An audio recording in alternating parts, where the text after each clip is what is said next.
So welcome back guys. In this particular session we'll be talking about the systems of the survey and what are the different techniques of the survey, right? So you must have heard about some of the surveys, right? So let's find out what kind of surveys we're going to talk about over here, right? So before going into the systems over here, as far as these surveys are concerned, let me talk about two important facts over here, or two important data over here, right? On the basis of which we'll be talking about further, important kind of systems, right? So first one over here is the de facto survey and the de jure survey. So de facto survey, right, and the de jure survey, okay, right. So basically if we differentiate these two over here, then in the de facto survey means usually if those people are coming to your home, right? For example, you are just living at some temporary residence, right? Or you are living at some rented place, for an example. So if they are coming and considering that you are living in this area, and they will be considering that you are a resident over here and you are living in this area permanently, right? This method is called as the de facto survey, right? Where this was the old method. This is the old method actually, and now it is not used anymore. Okay, this method was used before the 1930, before the year 1930, and they used to whatever person is found in whatever area, right? They used to actually write that this person is actually belongs to this area, right? Or this person is having the permanent residency in this area, right? So that is called as the de facto method. But nowadays we are actually following the de jure survey, right? Here actually if you talk about the census also, right, that census is also following the de jure survey. Over here this is the new method. After 1930 we have actually adopted this method. Over here this is used for the census, as I told you, and this for considering this as permanent residence. For example, the people came to your house, okay, the census people came to your house for counting the population of the country, right? And if you are found that this is not your permanent residence, or you are just living in the rented place, so that will not be considered your permanent residence, because for explaining them to their about your permanent residency, you should be actually showing some kind of proof to them.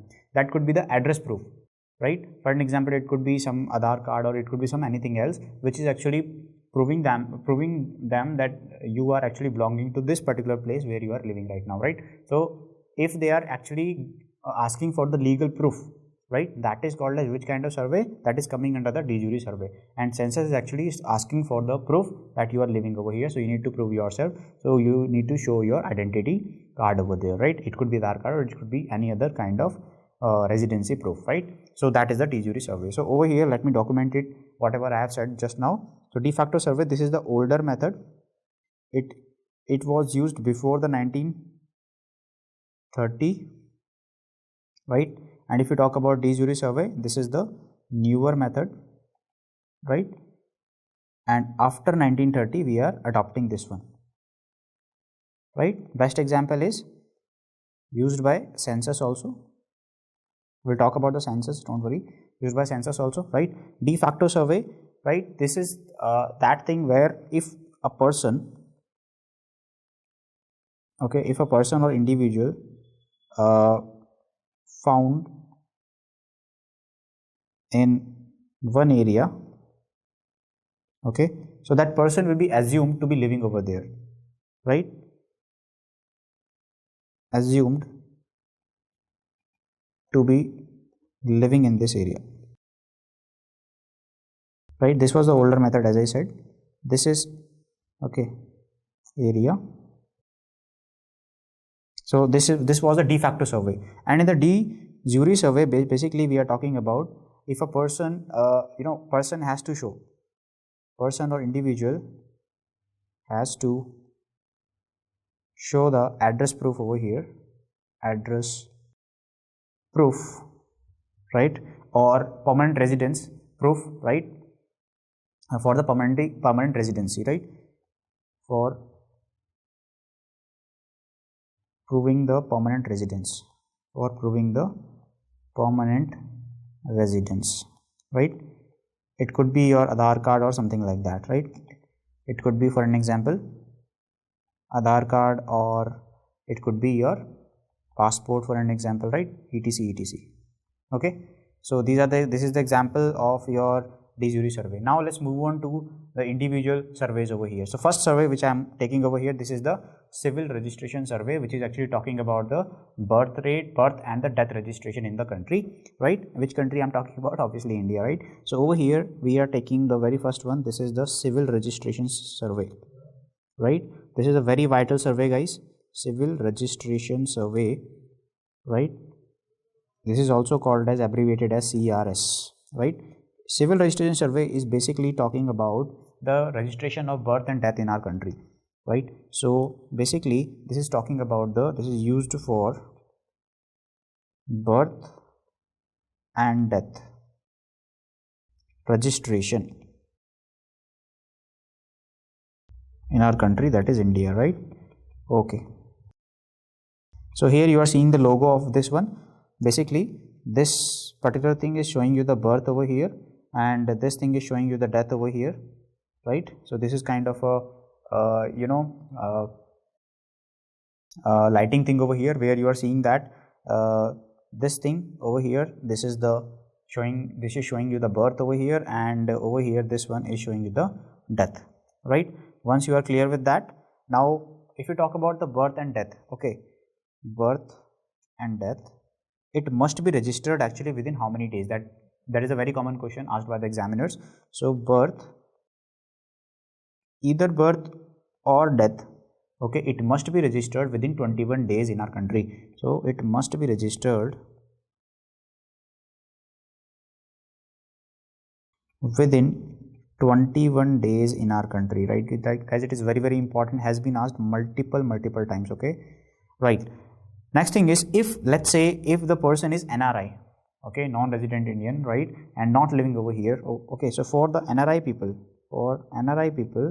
it must be registered, okay, birth and death must be registered within 90 days, must be registered within 90 days, okay. So that is also MCQ that might be asked over here. However, usually they are asking you that in India, birth and death rate for the residents of India, basically, if they have to register over there, it might be birth, it might be death, it must be registered within 21 days only, right? Okay. Now this is very vital, right? This is very vital. It is also called as, guys, the other name of this one is also known as the vital registration system. This civil registration system is also called as the vital registration system. So it is also known as vital registration system. Vital registration system, right? So please be very careful with that. It is actually working under, it actually comes under which ministry? It is coming under the Ministry of Home Affairs, and it is coming under the Ministry of Health and Family Welfare, coming under Ministry of Home Affairs, Ministry of Home Affairs and Ministry of Health and Family Welfare, Health and Family Welfare, right? So these are some of the one-liner MCQs which might be tested, right? Okay, once we are done with that, it is actually working under the Registrar General of India, right? Registrar General of India. Okay, so please be very careful with that as well. Okay, guys, so this is the vital registration system, right? Birth and death must be registered within the 21 days. For the NRI individuals, it must be registered within 90 days, right? Vital registration system, and it is working under the Registrar General of India, and it comes under the Ministry of Home Affairs and the Ministry of Health and Family Welfare, right? So these are some important salient features of the civil registration system. It is a vital registration system, okay, it's very important. And please remember the logo over here. This logo might be tested in the exams, that it is showing this thing, it is showing what, and this thing, it is showing what, right? So the last part is showing the death basically, and this is the birth, right? Okay, so once we are done with that, now I'm moving on to another very important system of the survey, that is the survey system, that is your second one, that is a sample registration system. So we are done with the civil registration survey. This is the sample registration survey, okay. This is the SRS bulletin, okay, SRS bulletin. So let's talk about this sample registration survey. Here we are actually talking about here we are talking about the national and the state level data. So the government will be actually collecting the data from the states, and the government will be collecting the data at the country level, and both of these data will be matched together, okay, will be integrated together and will be presented to the citizens, right? So here what we are doing, basically the data will be collected from state level and national level, and finally the data will be presented to the citizens, will be presented, right, to the Indian citizens, right, to the citizens basically. So they will be released this particular thing on their website, right? Okay, now basically this is actually conducted biannually in a year. It means that every 6 months the data has been released by the government side, right? So because they are actually releasing sample registration survey, right, because they are actually sample registration system or survey, okay, it is actually released in 6 months, or I would say that the data is presented to the citizens every 6 months or conducted every 6 months, right, conducted every 6 months. That's why we are actually calling this as biannual survey, right? So we are actually calling this as dual registration survey or the biannual survey okay, right? So once we have understood that, now we shall move on to the indicators regarding this particular sample registration system or sample registration survey, right? Sample registration system. So better term we shall be used over here, that is the sample registration survey is also right, but sample registration system is the better word over here, sample registration system. Okay, right.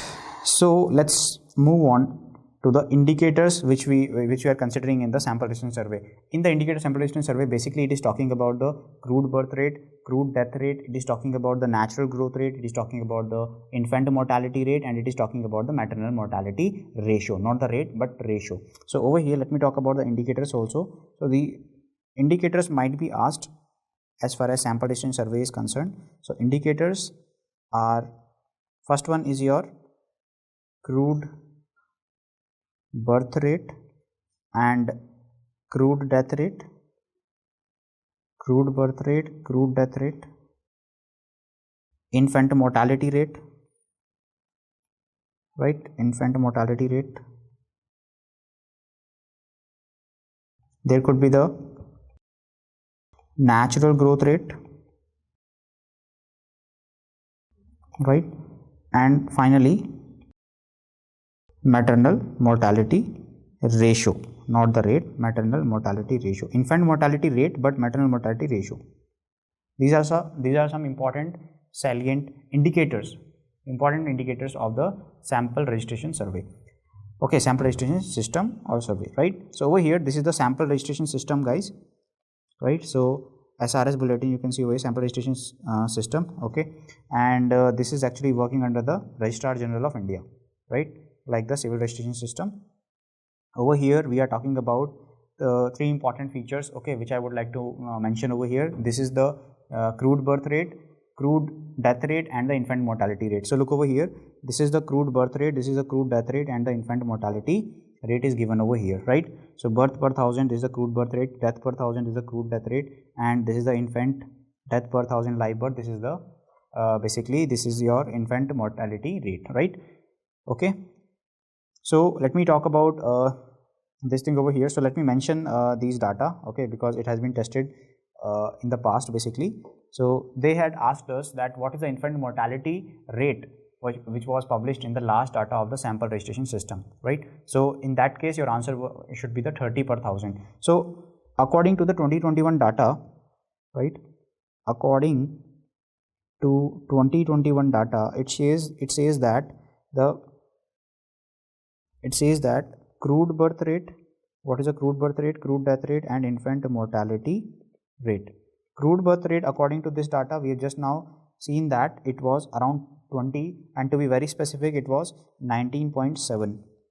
Okay, crude death rate, it was 6, and if we talk about the infant mortality rate, it was around 30, right? So 30 per 1000 live births. 30 per 1000 live births, right? So these are the three important data, very important for your exam purpose, right? So please do not forget this one, right? So it is very important MCQ. So now let's move on to the, so we have talked about the civil registration system, and we have talked about the sample registration system. Now we shall move on to the one very important survey over here, that is the National Family Health Survey, or it is also abbreviated as NFHS. This is 5. So NFHS 5 survey. So National Family Health Survey, right? So let's talk about that as well. So if you talk about the National Family Health Survey, very popularly it is abbreviated as NFHS, right? So this is the NFHS 5. Okay, in this survey, basically here this data is actually, last time it came in the 2021, and it is actually conducted between the 2019 to 2021 using which method? This is the de facto method, and de facto method was the older method, right, if you guys remember, and de jure method is the newer one. So using the de facto method, that's why the question might be asked over here, which method we are talking about. If we are talking about in the NFHS 5, that is the National Family Health Survey 5, this is the de facto method. So here the de facto method was used, right? De facto method was used, and the study was conducted between, it was conducted between 2019 to 2021. Okay, so it was conducted between 2019 and 2021. Which method we were using it? That was de facto method. Here it is actually conducted in every 5 years. For an example, I told you sample registration system, it was conducting biannually in a year, every 6 months, and here I am telling you that it is conducted every 5 years at the national level, right? Which ministry is actually controlling this one? That is the Ministry of Health and Family Welfare. So over here, this is coming under Ministry of Health and Family Welfare. Okay, Family Welfare. Okay, it is conducted every 5 years. It is conducted in every 5 years, right? It is conducted in every 5 years. That is also very important. Okay, now over here there are some indicators. For example, in the sample registration system, I told you there are some indicators. I told you about the main important ones which you can't forget, that is the crude birth rate, crude death rate, and the infant mortality rate, right? I've already told you over there that crude birth rate was 19.7 over there, crude death rate is around 6, and infant mortality rate is around 30 per 1000 live births, right? Over here we shall talk about some of the indicators, and these indicators, which indicators we are talking about over here? It is actually talking about so many of things over here. For an example, it might talk about the literacy rate, right? It might talk about the contraceptive uses in the community, contraceptive uses in the community. It might talk about the sex ratio in the community, right? It might talk about the sex ratio. It might talk about the hemoglobin levels in the community, right? And it might talk about the iron folic acid uses in the community, right? And recently they have added the readings of the blood glucose levels and the blood pressure monitoring, and the waist hip circumference ratio, which we were talking about in the obesity component, right? So recently they have added the blood glucose levels in this category, blood glucose levels, okay, and the BP monitoring and the waist hip ratio measurement, right? Waist hip circumference, right? That will be the better word to use over here. So waist hip circumference. Okay, so these has been recently added over here, right? So what are the other parameters over here? These are the parameters, right? Some of the important parameters we shall talk about. For example, they are asking you about the sex ratio, right? So let's talk about the sex ratio over here. Okay, so if you talk about the sex ratio, right? Sex ratio, what is sex ratio? First of all, sex ratio means the number of females per 1000 males. So it is telling us about the number of females per 1000 males. And recently, right, we got a very interesting data that females are more as compared to the males actually, right, according to the recently conducted census, and they told us about that there is 1020 females per 1000 males, and this was the shocking data. So 1020 females per 1000 males. Okay, and recently you must have actually heard about this particular news as well, that there are more number of females as compared to the number of males over there. So census data has been out, and it came up with a shocking kind of a result over here, right? So females are more, right, these days as compared to the males, right? Okay, and if you will compare this data with the previous one, and that was telling us about actually 920 females per 1000 males, but it is actually census is actually, I will talk about the census after this. Census is actually conducted in every 10 years, right? Sample registration system I told you every 6 months. Then I told you about NFHS 5 every 5 years, and in the census I will be talking about that it is conducted every 10 years. So in the 2021 recently this kind of data came, right, that 1020 females were found as per 1000 males. If you will compare this data with the previous one that was conducted in the 2011, 10 years back, so 2011, over there 920 females were there per 1000 males, right? Yeah, so that is the thing over here. It means more number of females as compared to the males, right? Then we shall talk about, so total fertility rate, if we talk about over here for the India, I have already talked about that. That should be less than 2.1, that is the target, but it is for India it is 2, right? Okay guys, now let's talk about the literacy rate. Here we are talking about 3 important literacy rate over here, or I will say only 2 important literacy rate. One is the adult literacy rate and another one is the effective literacy rate. Okay, and another one is the crude literacy rate. So let's find out what we are talking about over here. If you talk about the effective literacy rate, they are saying that number of literate person above age 7 divided by population of person above age 7 multiplied by 100, right? It means that the number of people who can read or write in any language, the number of people, listen to me very attentively over here, the number of people who can read or write in any language, provided that the age group is more than 7 years, they are considered as the effective literacy rate. If I am saying number of people who can read or write in any language, provided that their age is above 15 years, then it will be called as the adult literacy rate. Now look at the formula over here. Effective literacy rate says number of literate person above age 7 divided by total population of person above age 7, right? So one is that you are having 2 kinds of people, right? Number above the 7 years of age group, there is one category that who is not educated, who cannot read or write in any kind of language, for an example, right? Or there is one category that who can actually read and write very well, right? So over there the ratio of this category and this category will be considered as the effective literacy rate. So effective literacy rate says that number of literate people above age 7 divided by total number of population above age 7, right? So literacy above age 7 divided by total population above age 7 multiplied by 100, right? This is the effective literacy rate. Crude literacy rate says that there is no boundation for the age over here. They are saying simply number of literate person divided by total population into 100, right? They are not mentioning about age more than 7, more than 15 or something like that. They are simply saying number of literate people divided by total population multiplied by 100, that's it. That is the crude literacy rate. Now I am mentioning over here adult literacy rate, guys, and you should be telling me the formula, right? Very nice. Adult literacy rate. Now you should be telling me the formula. However, if you guys remember, I have talked about this in my initial chapters also, right? From there also you might recall this. Adult literacy rate, over here we are talking about the number of literate people, number of literate person above 15 years divided by total number of population, right? Total population above 15 years, right? And if I will be multiplying this with 100, it will become my adult literacy rate. Okay, so here what age group I am considering, that is the more than 15 years. Here what age group I was considering, that is the 7 years.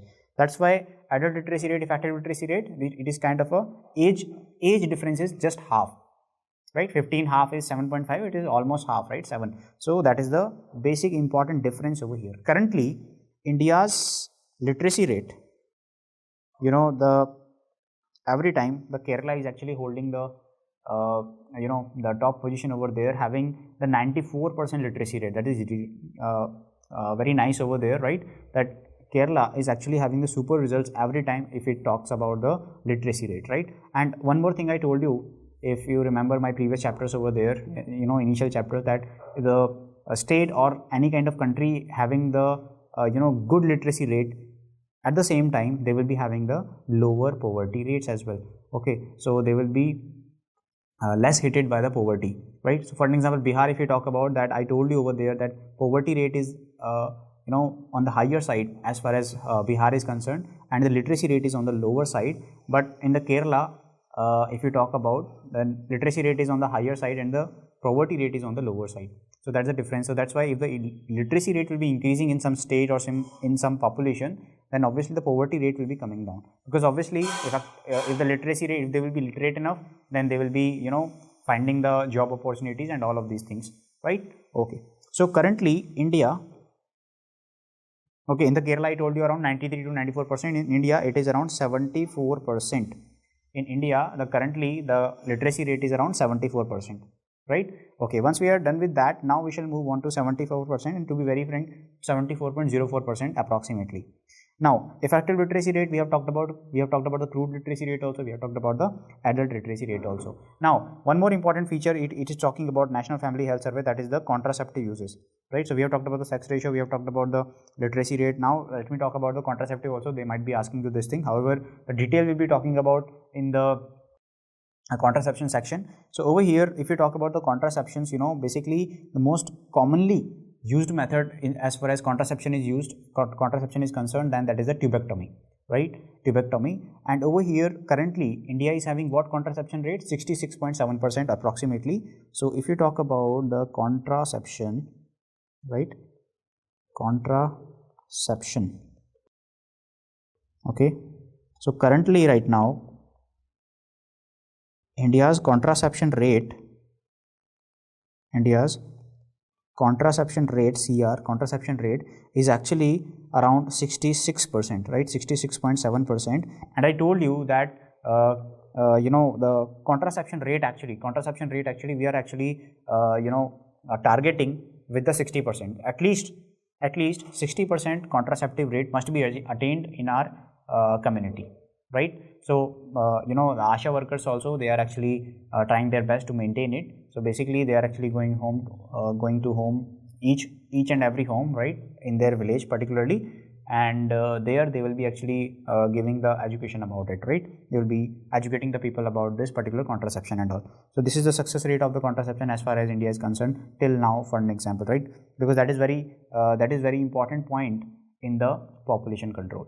Okay guys, now most common method which is used, as far as contraceptive method is used, that is the most common contraception method that is used, that is the tubectomy, right? That is the tubectomy, right?